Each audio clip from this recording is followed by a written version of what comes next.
अस्सलामुअलैकुम व्यूवर्स, कैसे हैं आप सब लोग। उम्मीद करती हूँ कि सब ठीक ठाक होंगे और सभी अपनी फैमिलीज़ के साथ बेहद खुश होंगे। आज हम लोग बनाने वाले हैं जामुन का शरबत, बहुत ही यमी, बहुत इंस्टेंट। तो चलिए जी रेसिपी की तरफ चलते हैं। इसका शरबत बनाने के लिए सबसे पहले हमने जामुन ले लेने हैं, उसको वॉश कर लेना है और फिर नाइफ़ की मदद से हम लोगों ने गूदा अलहदा कर लेना है और गुठली अलहदा कर लेनी है। तमाम ही जामुन का हमने गूदा सेपरेट कर लेना है।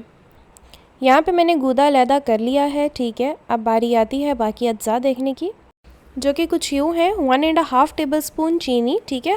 जो 1 गिलास हम लोग बनाएंगे शरबत, उसमें 1.5 टेबलस्पून जाएगी, क्योंकि जो जामुन है वो इटसेल्फ मीठा होता है।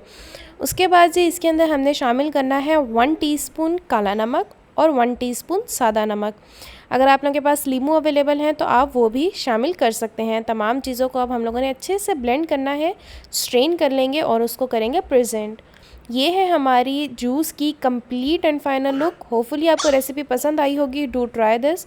मेरी बेटी फ्रूट नहीं खाती तो मैं उसको इसी तरह जूस बना के दे। Do try this recipe. हम मिलेंगे मज़ीद नई और इजी रेसिपीज़ के साथ। तब तक मुझे लाइक, शेयर और सब्सक्राइब करना मत भूलिएगा। मुझे अपनी दुआ में याद रखिएगा। टिल देन, अल्लाह हाफिज़।